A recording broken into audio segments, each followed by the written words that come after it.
گزارے کیسے زندگی، آؤ علماء سے پوچھ لے، آئے جو مشکل پیش کوئی، آؤ علماء سے پوچھ لے۔ الحمدللہ رب العالمین والصلاة والسلام علی سید الانبیاء والمرسلین، اما بعد فاعوذ باللہ من الشیطان الرجیم، بسم اللہ الرحمن الرحیم۔ الصلاة والسلام علیک یا رسول اللہ وعلی آلک واصحابک یا حبیب اللہ۔ الصلاة والسلام علیک یا نبی اللہ وعلی آلک واصحابک یا نور اللہ۔ مدنی چینل کے ناظرین، دارالفتاء اہل سنت سلسلے میں ایک مرتبہ ہم پھر آپ کو مرحبا کہتے ہیں۔ ہمارا موضوع اس سلسلے کے اندر تعلیم اور اسلام گزشتہ کئی ہفتوں سے جاری ہے۔ آج بھی ہم اسی موضوع پر گفتگو کریں گے۔ ابتداءً درود پاک کی فضیلت، چنانچہ نبی رحمت شفیع امت صلی اللہ تعالی علیہ وآلہ وسلم نے ارشاد فرمایا، بروز قیامت لوگوں میں سے میرے قریب تر وہ ہوگا جس نے دنیا میں مجھ پر زیادہ درود پاک پڑھے ہوں گے۔ صلو علی الحبیب صلی اللہ تعالی علی محمد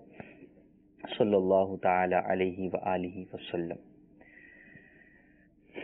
ایجوکیشن انڈسٹری کے اندر کئی چیزیں تعلیم کے نام پر، کئی چیزیں تفریح کے نام پر، کئی چیزیں ایکٹیویٹیز کے نام پر ایسی بھی رائج ہیں کہ جن کی اسلام اجازت نہیں دیتا، اور ان میں سے بعض تو وہ ہیں کہ جو دیکھا دیکھی رسم و رواج کے طور پر یا کسی کلچر کو اڈاپٹ کرتے ہوئے جو ہے وہ آپ نے لے لیں اور اس کو جو ہے وہ آپ کنٹینیو کیے ہوئے ہیں، قطع نظر اس بات کے کہ وہ چیز بہتر ہے یا نہیں ہے، بلکہ اگر خود بھی غور و فکر کریں تو اس بات کا جو ہے وہ احساس ہوگا کہ نہیں یار یہ چیز واقعی مناسب نہیں ہے، یا جب اس چیز کا تعلق آپ کی اپنی ذات کے ساتھ پڑتا ہے تو پھر احساس ہوتا ہے کہ نہیں یار یہ غلط ہو رہا ہے۔ پھر ہو سکتا ہے کہ بعض لوگ سوچتے ہوں کہ اگر میرے کو برا لگ رہا ہے، غلط ہو رہا ہے، تو دوسرے کے ساتھ بھی جو ہے وہ غلط ہو رہا ہوگا، لیکن ایک معاشرے کی وجہ سے، کلچر کی وجہ سے، ماحول کی وجہ سے، ایجوکیشن کے ماحول کی وجہ سے بولنے سے لوگ قاصر رہتے ہیں کہ یار بولیں گے تو لوگ جو ہے وہ بجائے کہ میری بات کو مثبت لیں، منفی انداز میں لیں گے اور اس کو کہیں سے کہیں لے جائیں گے، اوپر مزید میرے اوپر ہوٹنگ شروع ہو جائے گی، لہٰذا جیسا چل رہا ہے ویسے چلنے دیا جائے، اس کے اوپر کوئی کلام جو ہے وہ نہ کیا جائے۔ لیکن بعض چیزیں ان کے اندر واضح طور پر وہ ہوتی ہیں کہ جس کے اندر ناجائز و گناہ کے اندر ہم مرتکب ہو رہے ہوتے ہیں۔ کسی جگہ پر تو بعض افراد گناہ سے بچ بھی جائیں، لیکن بہرحال مطالبہ کرنے والوں کا انداز وہ ناجائز ہوتا ہے، اور پھر مثلا 4 افراد کی جانب سے مطالبہ ہے، لیکن اب اس مطالبے کے بدلے میں جو چیز آ رہی ہے وہ سب میں تقسیم ہو رہی ہے،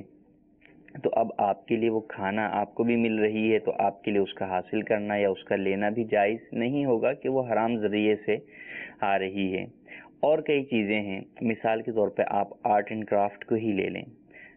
آرٹ اینڈ کرافٹ کا ایک ورک جو ہے وہ کروایا جاتا ہے اسکولز کے اندر، ڈرائنگ کروائی جاتی ہے۔ اب ڈرائنگ کے اندر چھوٹے چھوٹے بچوں سے جاندار کی تصاویر بنوائی جاتی ہیں، حالانکہ جاندار کی تصویر بنانا اور بنوانا ناجائز اور حرام ہے، اور نبی کریم صلی اللہ تعالی علیہ وآلہ وسلم کی احادیث طیبہ اس بارے میں ہے کہ کل قیامت کے دن سب سے زیادہ عذاب ان افراد کو ہوگا جو تصویر بنانے والے ہیں، جاندار کی تصویر بنانے والے۔ اور یہ نہ صرف اسکول بلکہ تربیت کے اعتبار سے اس معاملے کے اندر والدین بھی مبتلا ہوتے ہیں، کہیں نہ کہیں اسکول کی وجہ سے مبتلا ہوتے ہیں کہ جناب اسکول کی طرف سے ڈرائنگ آئی ہے تو اب انہیں کر کے دینی ہے، اور کہیں چاہتے نہ چاہتے وہ خود بنا کر دے رہے ہوتے ہیں اپنے چھوٹے بچوں کو، یا ان کی فرمائشوں کے اوپر بنا رہے ہوتے ہیں یا ان سے بنوا رہے ہوتے ہیں، حالانکہ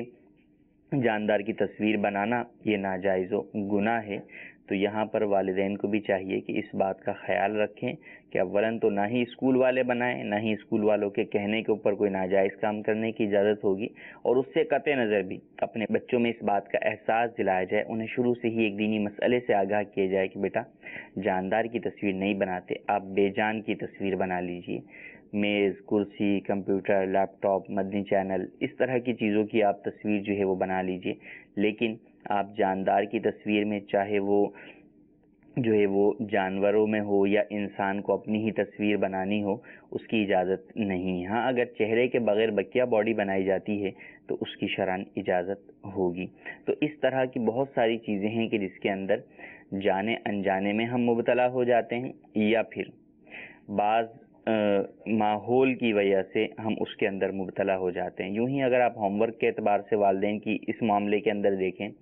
کہ ہوم ورک کرتے ہوئے کئی کلاسز کے اندر قرآن کریم کی آیات اور ان کے ترجمے جو ہے وہ ہوتے ہیں. اب قرآن کریم کی آیت کو چھونا یہ بھی حرام بغیر وضو کے، اس کے ترجمے کو بھی بلا وضو چھونا جو ہے وہ حرام ہی ہے. لہٰذا یہاں پر اس بات کا والدین کو خیال رکھنا ضروری ہے کہ بچوں سے یہ ہوم ورک وغیرہ کرواتے وقت انہیں باوضو رہنے کی عادت جو ہے وہ ڈالیں، انہیں یہ ذہن دیں کہ آپ کو باوضو ہو کر یہ کام کرنا ہے. یوں ہی اسلامیات کے کام کے اندر دیکھیں، ویسے تو کتاب کا ویسے ہی ادب ہے، چاہے وہ انگلش کی بک ہے یا جو ہے وہ کاپی ہے، اس کا ویسے ہی ادب ہے، لیکن جس کے اندر خاص طور پر دینی چیزیں موجود ہیں تو اس کا ادب اور زیادہ بڑھ جاتا ہے. تو کتابوں کاپیوں کا ادب زمین پر رکھ کر لکھنے کے بجائے کسی بلند جگہ پر جو ہے وہ رکھ کر لکھیں. ان باتوں کا خیال رکھنا ضروری ہے، اور یہ والدین پر گھر میں اور اسکول کے اندر اسکول کے اساتذہ یا جو اس کے منتظمین ہیں جو ان تمام چیزوں کو دیکھتے ہیں، اس حوالے سے انہیں ہدایت دینا بے حد ضروری ہے. بس اوقات اسلامیات کا پریڈ ہوتا ہے اور اس کے اندر جو ہے وہ قرآن کریم کی آیات بھی ہوتی ہیں اور ان کو چھونا بھی پڑتا ہے. اب یہ سارا کام جو ہے وہ کسی ایک پریڈ میں ہو تو نہ وقفہ دیا جاتا ہے کہ جن کا وضو نہیں ہے وہ وضو کر کے آ جائیں، اور پھر بچے جو ہے وہ یعنی یہ کہ اب کیا جناب بچوں کو یا تو معلوم نہیں یا پتہ بھی ہے تو اب ٹیچر سے چھٹی مانگ کے کیا وضو کرنے جائیں، یا مانگیں گے تو ملے گی نہیں سب کو. تو وہاں پر پھر اہتمام یوں کیا جائے کہ آپ پریڈ جو ہے وہ بریک ٹائم کے بعد رکھیں اور اس سے پہلے کے اندر اعلان کر دیں کہ بھائی بریک کے اندر جو ہے وہ جن بچوں کا وضو نہیں ہے وہ وضو کر لیں. تو ان باتوں کا تھوڑا سا اگر ہم خیال رکھ لیں تو کئی چیزوں کے اندر گناہ سے خود بھی بچ سکتے ہیں اور جو ہے وہ اپنے بچوں کو بھی بچا سکتے ہیں، اور ان کو ایک دینی ماحول اور دینی شرعی مسائل کی آگاہی کی صورت کے اندر ہم تعلیم دے سکتے ہیں. آئیے ہم آپ کی مزید کال شامل کرتے ہیں اور اسی دوران ہم اس طرح کے اور چند مسائل بھی عرض کریں گے. جی کال سنائیے. میں ہند کے صوبہ مہاراشٹر کے سلور سے نظام رضوی بول رہا ہوں. میرا مفتی صاحب کی بارگاہ میں سوال ہے کہ بچوں کے پیشاب والے کپڑے ہاتھ سے جس طرح کپڑے دھوئے جاتے ہیں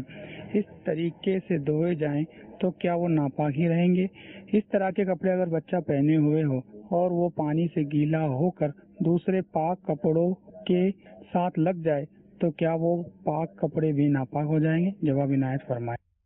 جی مزید کال. مفتی کفیل صاحب سے میرا یہ سوال ہے کہ کیا اسلامی بہن اپنی بہنوئی اور بہن کے ساتھ عمرہ یا حج پر جا سکتی ہے؟ جی پہلا سوال یہ کہ پیشاب والے بچوں کے کپڑے کیا ہاتھ سے دھونے سے پاک ہو جاتے ہیں؟ لیکن شرعی اعتبار سے طہارت پاکی کے لیے دو طریقے ہیں. پانی سے دھونے میں دو طریقے ہیں. ایک تو یہ کہ آپ 3 مرتبہ کپڑے کو دھوئیں اور ہر مرتبہ دھونے کے بعد اتنا نچوڑیں کہ مزید اگر نچوڑیں تو کوئی قطرہ پانی کا نہ ٹپکے. ایک یہ طریقہ ہے. اس طریقے کے اندر جو ہے وہ پریشانی بھی ہو سکتی ہے کہ بعض کے اندر جو ہے وہ نچوڑنے کی وہ سکت نہ ہو، طاقت نہ ہو، یا ہر بار اس احتیاط کے ساتھ نچوڑنا کہ اتنا نچوڑ لیا کہ اب اس میں مزید خطرہ نہیں ہے. دوسرا آسان طریقہ یہ کہ جاری پانی کے اندر اس کو دھویا جائے،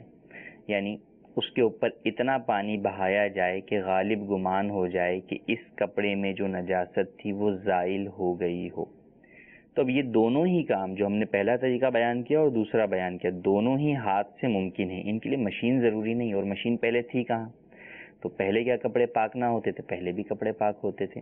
تو مشین سے دھونا پاک ہونے کے لیے ضروری نہیں ہے.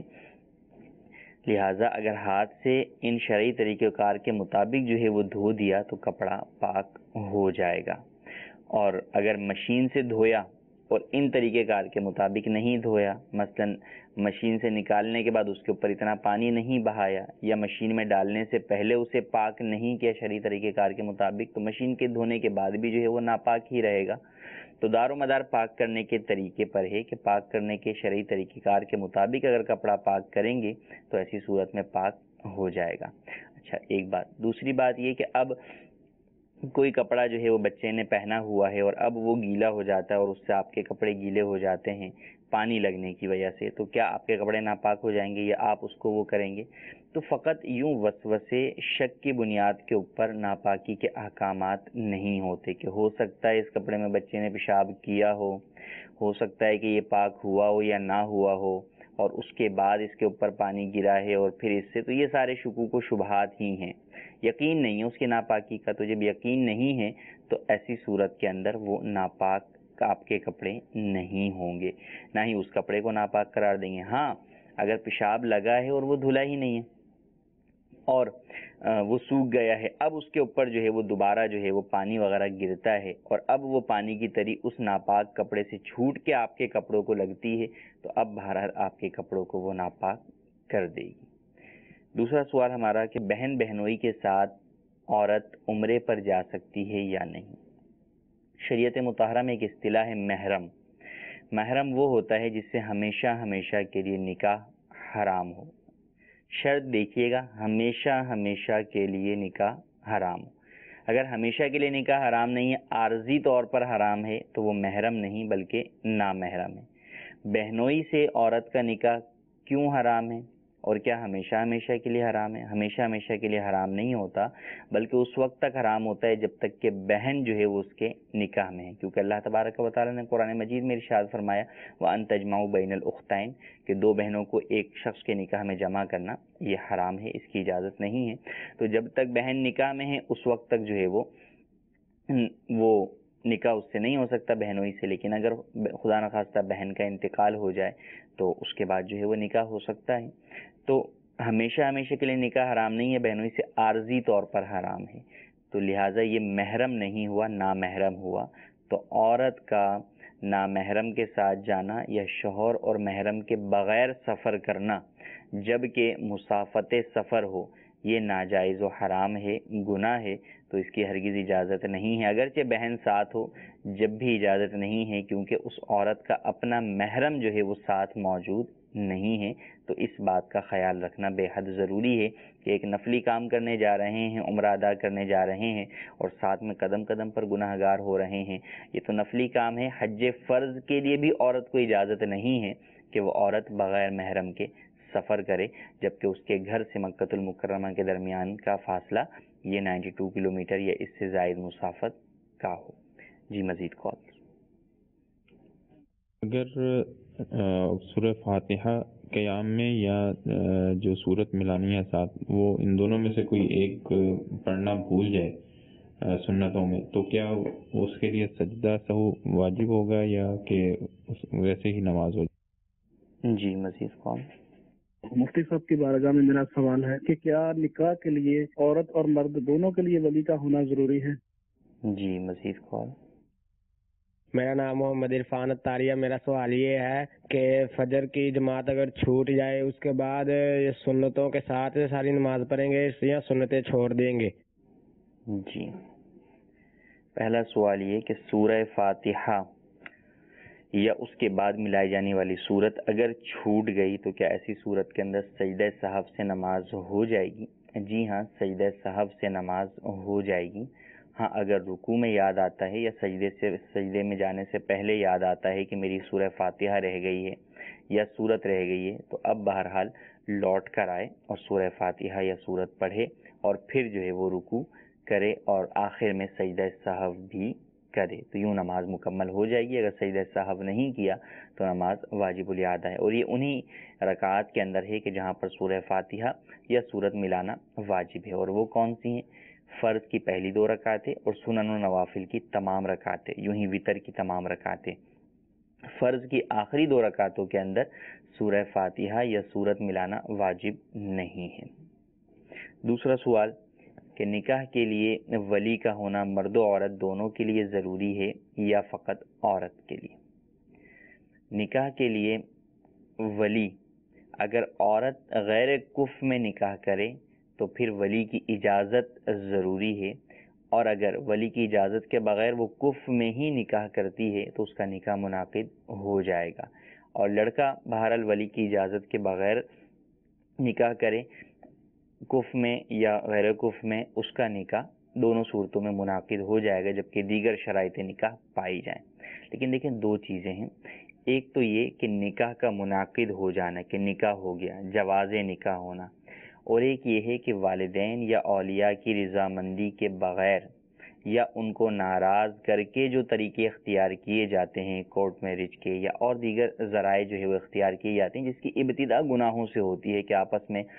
اولاً جو ہے وہ نامحرموں کا آپس میں جو ہے وہ بات چیت کرنا، ملنا جلنا، یہ جو سارے ناجائز و گناہ کام، بلکہ ان کے ناجائز و گناہ کاموں کا مجموعہ ہوتا ہے، اس کی اسلام ہرگز اجازت نہیں دیتا۔ یوں ہی زندگی کا اتنا بڑا فیصلہ کرنے جا رہے ہیں تو چاہیے یہ کہ سمجھدار لوگوں سے جو ہے وہ مشاورت کریں۔ والدین آپ کے خیر خواہ ہوتے ہیں، آپ کے لیے بہتر سوچتے ہیں، تو آپ والدین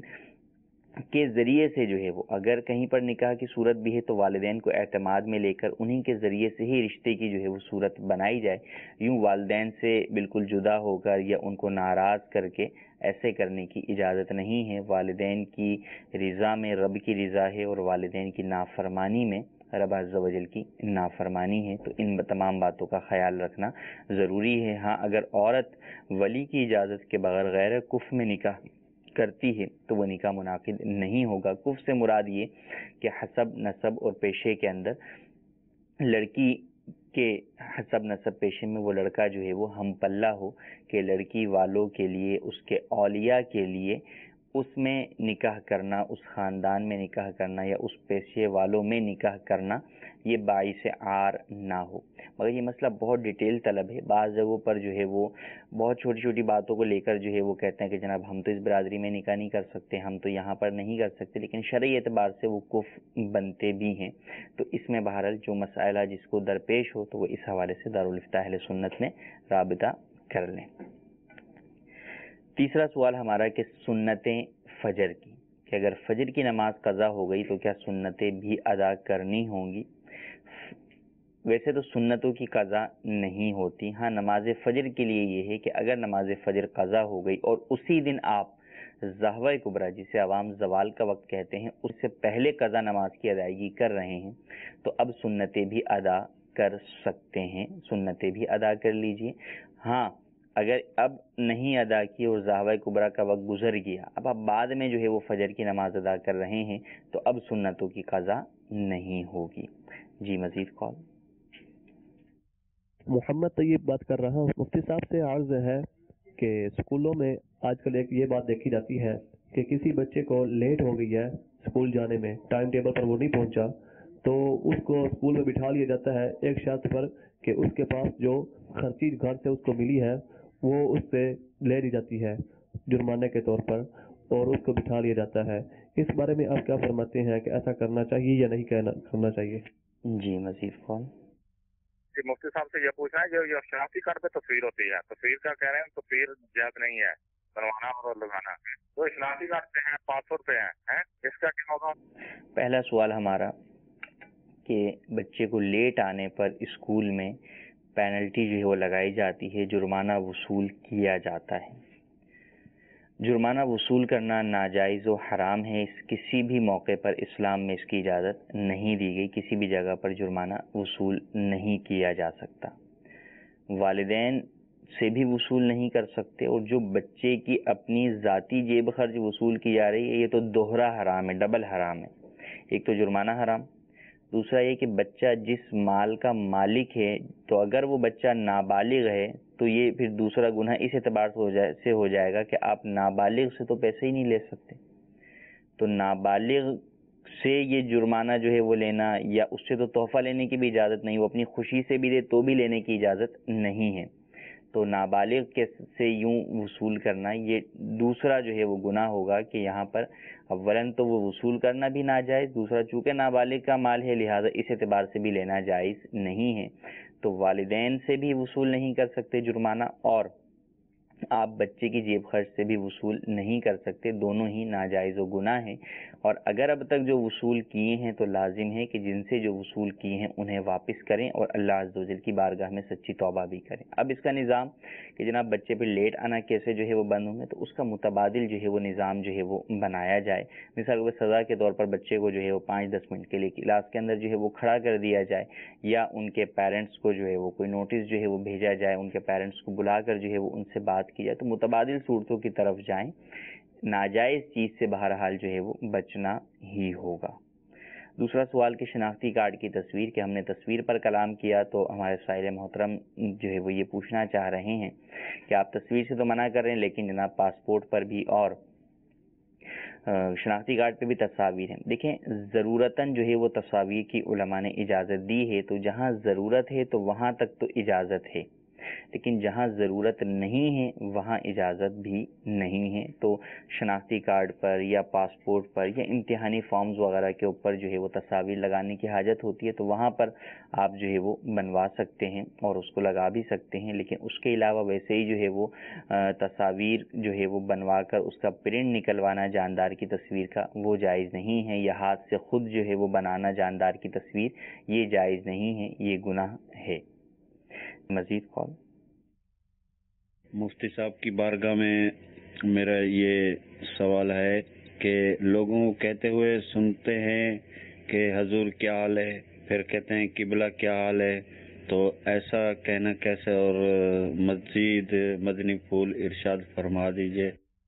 جی مزید کال۔ میں سعودی عرب سے کال کر رہا ہوں۔ کیا مفتی صاحب سسر کے ساتھ عورت عمرہ حج پہ جا سکتی ہے کہ نہیں؟ جی مزید کال۔ مفتی صاحب کے بارگاہ میں سوال یہ عرض ہے کہ اگر وہ مسافر تھا اور وہاں پر عشاء کی نماز اس کی چھوٹ گئی اور ٹرین میں بیٹھ گیا، اب گھر پر پہنچ گیا، وہاں پر اس پر نماز قصر تھی، گھر پر پہنچ گیا، رات دیر وقت پہنچا، تو کیا وہ قصر ہی پڑے گا کہ پوری نماز پڑھے گا؟ اس پر خلاصہ کلام فرما دے۔ جی پہلا سوال یہ کہ لوگ پوچھتے ہیں حال احوال کے اندر حضور قبلہ کیا حال ہے۔ دیکھیں اردو کے جو ہے وہ یہ الفاظ ہیں جو کہ کلمات تعظیم جو ہے وہ کہے جاتے ہیں یا مخاطب کے لیے تعظیمی الفاظ کے طور پہ استعمال ہوتے ہیں، تو یہاں پہ ایک ہی کہ نبی کریم صلی اللہ علیہ وآلہ وسلم کے لیے حضور کا لفظ استعمال ہوتا ہے کہ حضور صلی اللہ علیہ وآلہ وسلم نے فرمایا، تو وہاں عموماً جو ہے وہ سیاق و سباق سے پتہ چلتا ہے کہ نبی کریم صلی اللہ علیہ وآلہ وسلم کے لیے استعمال ہو رہا ہے، اور وہ بھی تعظیم کے طور پہ وہ لفظ استعمال ہو رہا ہوتا ہے، لیکن عام بول چال کے اندر بھی بڑوں کو مخاطب کرتے ہوئے کہا جاتا ہے کہ حضور کیسے ہیں آپ، خیریت سے ہیں، تو اس میں کوئی حرج نہیں۔ یوں ہی قبلہ، تو قبلہ ایک تو ہوتا ہے قبلہ جو خانہ کعبہ ہے کہ اس کو قبلہ کہا جاتا ہے، یہ بیت المقدس کو جو ہے وہ قبلہ اول جو ہے وہ کہا جاتا ہے، لیکن قبلہ جو ہے وہ اردو زبان کے اندر وہ بھی کلمات تعظیم کے طور پر جو ہے وہ استعمال ہوتا ہے مخاطب کے لیے، تو ان الفاظ کے ساتھ مخاطب کرنے میں کوئی حرج نہیں ہے، یہ مخاطب کیا جا سکتا ہے۔ دوسرا سوال ہمارا تھا کہ بہنوئی والا تو ہم نے مسئلہ بیان کیا، تو یہاں پر یہ اشکال ہوتا ہے بعض لوگوں کو کہ سسر کے ساتھ عمرے پر عورت جا سکتی ہے یا نہیں۔ یوں ہی دوسرا سوال یہاں پر یہ بھی ہوتا ہے کہ کیا عورت اپنے داماد کے ساتھ جا سکتی ہے یا نہیں۔ لیکن سب سے پہلی بات تو یہ یاد رکھیں کہ داماد اور سسر محرم ہوتے ہیں، کیونکہ ان سے ہمیشہ ہمیشہ کے لیے نکاح حرام ہوتا ہے، تو یہ ہیں تو محرم، تو عورت جو ہے وہ ان کے ساتھ سفر تو کر سکتی ہے۔ ہاں اگر جوان ہے، ساس جو ہے وہ جوان ہے یا جو ہے وہ بہو جوان ہے اور فتنے کا اندیشہ ہے، تو ایسی صورت میں علیحدہ سفر کرنے سے ان کے ساتھ بچنا چاہیے۔ ہاں ساتھ میں اگر کوئی اور بھی جو ہے وہ موجود ہے، مثلا سسر کے ساتھ سفر کر رہی ہے اور ساس بھی ساتھ میں موجود ہے، تو اب وہ فتنے کا اندیشہ نہیں ہے تو اب جا سکتی ہے۔ یوں ہی داماد کے ساتھ جو ہے وہ سفر کرنا ہے اور بیٹی بھی جو ہے وہ ساتھ ہے، تو اب اگر فتنے کا اندیشہ ختم ہو جاتا ہے اس وجہ سے، تو اب ان کے ساتھ سفر کرنے میں حرج نہیں ہے۔ تیسرا سوال یہ کہ ہم سفر میں تھے اور نماز عشاء جو ہے وہ سفر میں ہی اس کا وقت شروع ہو گیا لیکن نہ پڑی، اور جب اپنے گھر پہنچے تو عشاء کا وقت باقی ہے، تو اب آپ نماز کون سی ادا کریں گے، قصر یا مکمل؟ تو اب آپ مکمل نماز ہی ادا کریں گے، کیونکہ آخری وقت کا اعتبار ہے، تو آخری وقت میں اگر آپ نے آخری وقت تک نماز نہیں پڑھی اور اب آپ مقیم ہو گئے تو اب بہرحال آپ پر جو ہے وہ یہ نماز مکمل ہی جو ہے وہ لازم ہوگی، تو وقت کے اندر مکمل ہی ادا کریں، اور اگر خدا نخواستہ قضا ہو جائے گی تو اب اس کی قضا قصر والی نہیں ہوگی بلکہ مکمل والی ہی قضا ہوگی۔ ہاں اگر سفر میں پڑھ لیتے اور آخر وقت کے اندر جو ہے وہ اپنے شہر میں بھی آ جاتے تو اب دوبارہ اس کو جو ہے وہ 4 پڑھنے کی حاجت نہیں ہوتی، وہ نماز ادا ہو جاتی، وہ قصر والی ہی ادا ہو جاتی۔ لیکن چونکہ نہیں پڑھی اور اب آپ جو ہے وہ مقیم ہو گئے تو اب آپ کو بہرحال پوری نماز ہی ادا کرنی ہوگی۔ چند میسیجز بھی ہم لیتے ہیں۔ ایک سوال یہ ہے کہ بازو وغیرہ پر ٹیٹوز بنوانا یہ کیسا ہے؟ لیکن ٹیٹوز بنوانا جو ہے وہ ناجائز و حرام ہے، گناہ ہے۔ گودنے والی اور گدوانے والی پر حدیث پاک کے اندر لعنت کی گئی کہ لعن اللہ الواشمۃ والمستوشمۃ، تو یہ گود کر یعنی کوئی چیز جو ہے وہ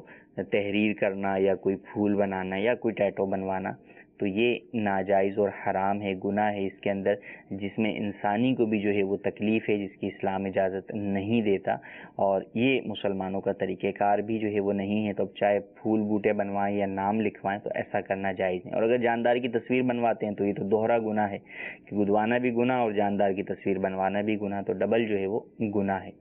ہاں اب مسئلہ یہ آتا ہے کہ بعض لوگوں نے لا علمی کے زمانے کے اندر ایسا کچھ کروا لیا اپنے بدن پر، اب کیا اس سے دوبارہ گدوا کر اسے ختم کروائیں یا ویسے ہی رہنے دیں؟ تو اب دوبارہ بھی اس کو کھودنے کی یا دوبارہ بھی اس کو جو ہے وہ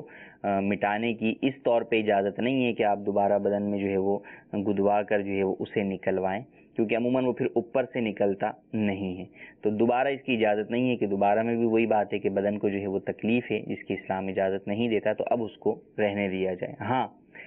اب اس بات کا خیال رکھا جائے کہ اسے لوگوں کے سامنے ظاہر نہ کیا جائے، کیونکہ آپ ظاہر کریں گے تو ایک تو آپ نے گناہ کیا تھا، اس گناہ کا بار بار اظہار ہو رہا ہے، تو ایک تو آپ توبہ کر لیں، لیکن توبہ کرنے کے بعد بھی حتی الامکان کوشش کریں کہ اس چیز کو لوگوں کے سامنے ظاہر نہ کریں کہ ایک تو اظہار گناہ نہ ہو، دوسرا یہ کہ لوگ آپ کے بارے میں بدگمان نہ ہو۔ آپ تو توبہ کر چکے ہیں، لوگ سمجھ رہے ہیں کہ یار یہ دیکھیں تو اس نے یہ حرام کام جو ہے وہ کروایا ہوا ہے۔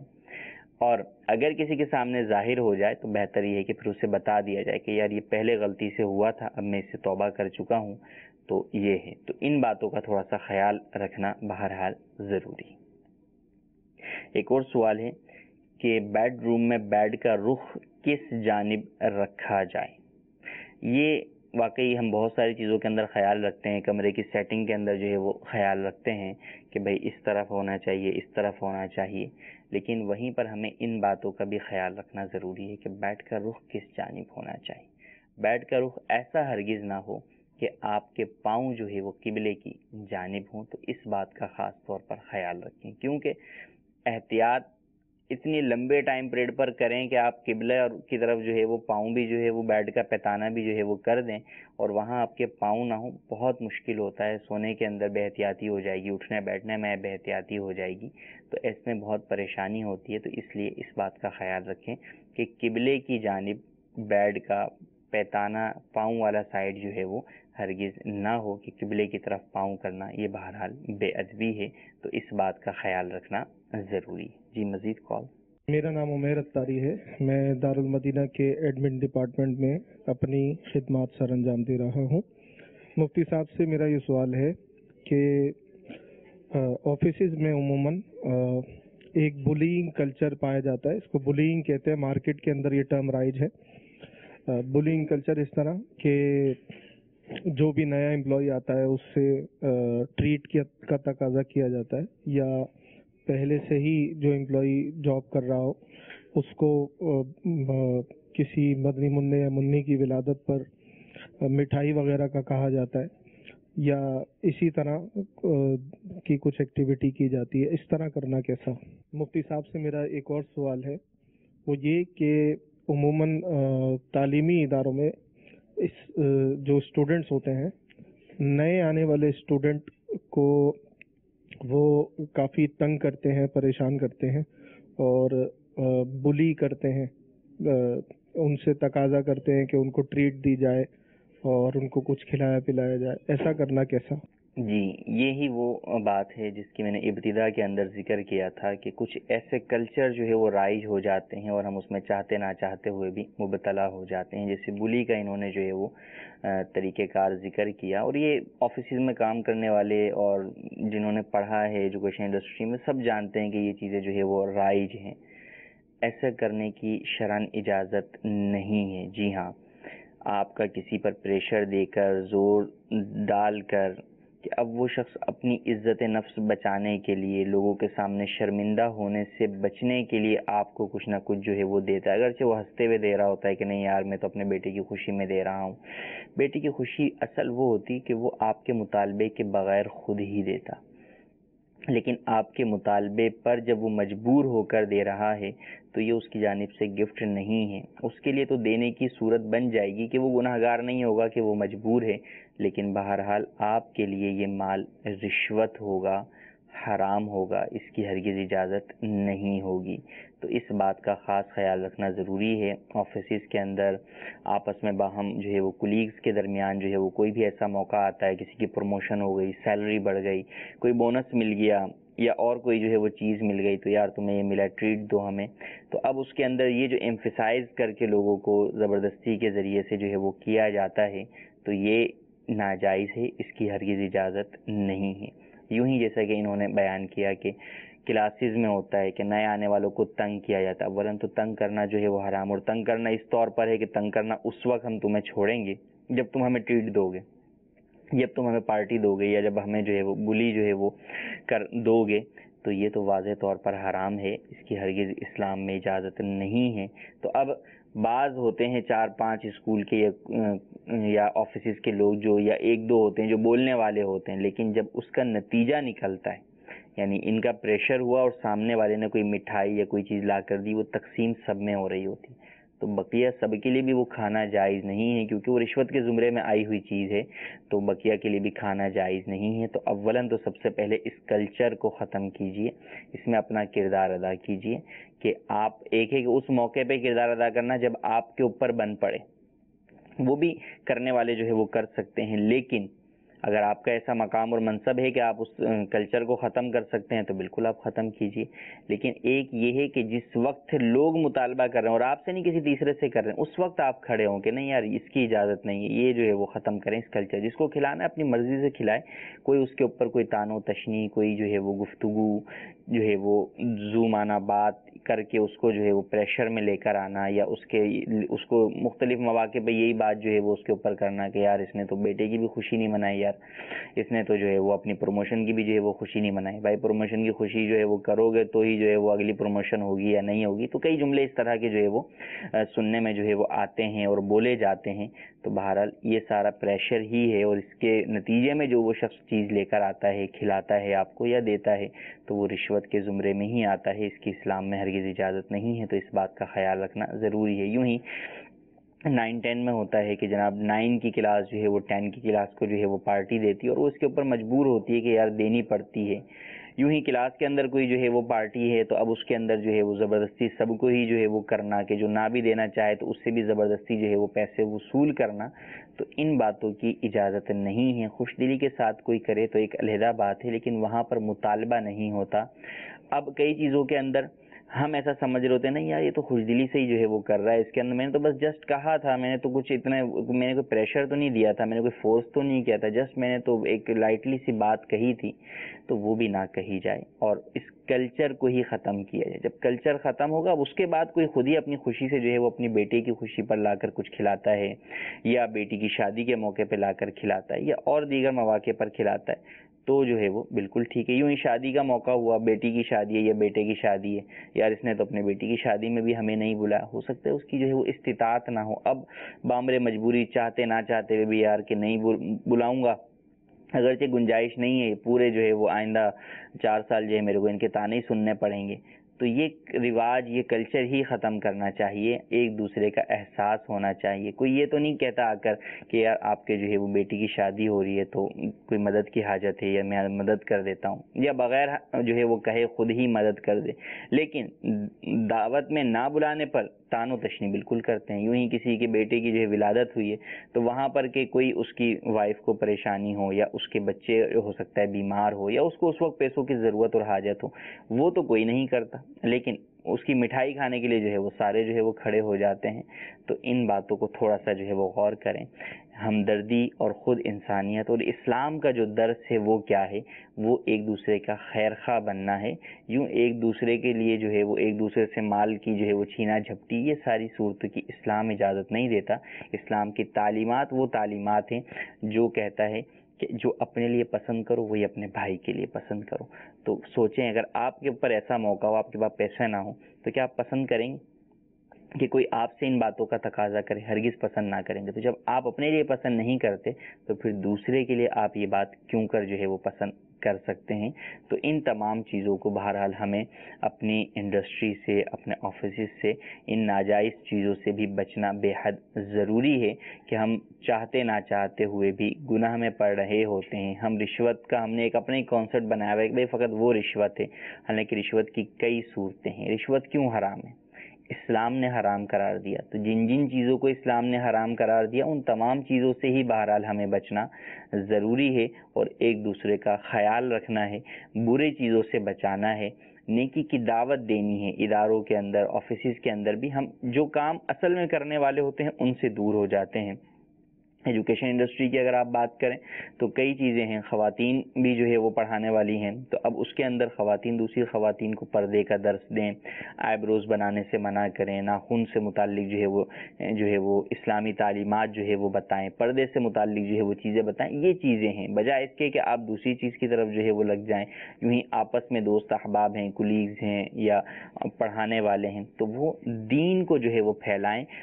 امر بالمعروف و نہی عن المنکر کہ جو کہ ایک مسلمان اور بالخصوص امت محمدیہ کا خاصہ ہے کہ یہ ایک دوسرے کو بھلائی کا حکم دیتے ہیں اور برائی سے منع کرتے ہیں. تو آج سے یہ ذہن بنائیں کہ واقعی ہم اس چیز کے اوپر عمل پیرا ہیں, اگر نہیں ہیں تو اس کو شروع کر دیجئے. انشاءاللہ عز و جل دین و دنیا کی ڈھیر ساری بھلائیاں حاصل ہوں گی. اللہ تبارک و تعالی سے دعا ہے جو سنا اسے یاد رکھنے, اس پر عمل کرنے, اسے دوسروں تک پہنچانے کی سعادت نصیب فرمائے. آمین بجاہ النبی الامین. صلو علی الحبیب صلی اللہ تعالی علی محمد صلی اللہ علیہ وآلہ وسلم. گزارے کیسے زندگی, آؤ علماء سے پوچھ لے, آئے جو مشکل پیش کوئی, آؤ علماء سے پوچھ لے.